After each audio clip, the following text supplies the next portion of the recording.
Siapakah pemuda gagah dan kakek berjanggut itu? Ya, ternyata mereka adalah orang yang sama.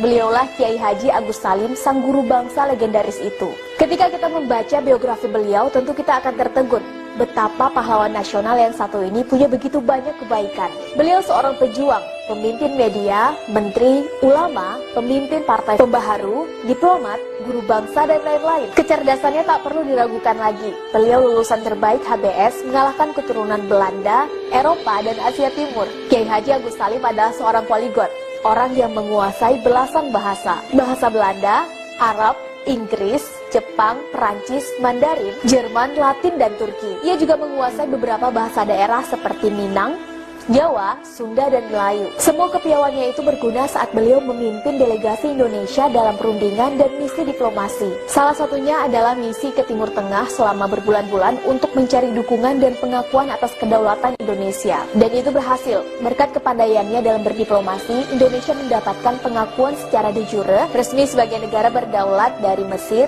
Libanon, Suriah, Arab Saudi, dan Irak. Ya, itulah Kiai Haji Agus Salim, guru bangsa yang dalam perjalanannya selalu mumpuni mengambil peran penting. Seperti ketika perjanjian Linggarjati, Renville, sidang ILO di Jenewa, dan sidang Dewan Keamanan PBB. Kunjungan-kunjungannya ke berbagai negara sebagai tamu seperti ke Belanda dan ke Inggris, juga sebagai dosen tamu di Amerika, menyisakan banyak kekaguman kepadanya. Di dalam buku 100 tahun Haji Agus Salim setebal 484 halaman ini, kita juga bisa menemukan banyak pujian tulus dari mereka yang mengenalnya. Bung Karno pernah berkata, "Saya pernah meneguk air yang diberikan Haji Agus Salim sambil mengesot di bawah kakinya." Kiai Haji Agus Salim ini adalah salah seorang guru saya, terutama dalam hal sosialisme dan politik internasional. Sangat broad-minded, terpelajar, lucu, ulama yang intelek. Begitulah kata Bung Karno. Hamka berkata, "Itulah manusia yang nilainya sama dengan sejuta manusia, bahkan lebih. Jarang-jarang Tuhan memberikan manusia semacam itu ke dalam alam ini, apalagi pada suatu bangsa." Profesor Somerkhon dalam catatan hariannya Oktober 46 menulis, "Orang tua yang sangat pandai ini adalah seorang yang sangat jenius dalam hal bahasa.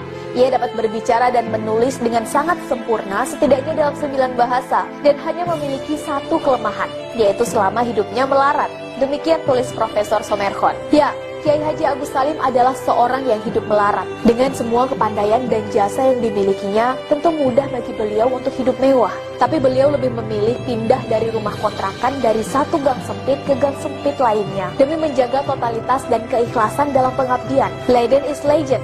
Memimpin adalah tentang berani menderita. Bukan tentang berapa rupiah yang kau dapat dari negara, tapi tentang apa yang kau berikan untuk negara. Dan itulah yang membuat kawan maupun lawan segan dan simpatik kepadanya. Selamat jalan sang guru bangsa, amal jasamu teladan abadi sepanjang masa.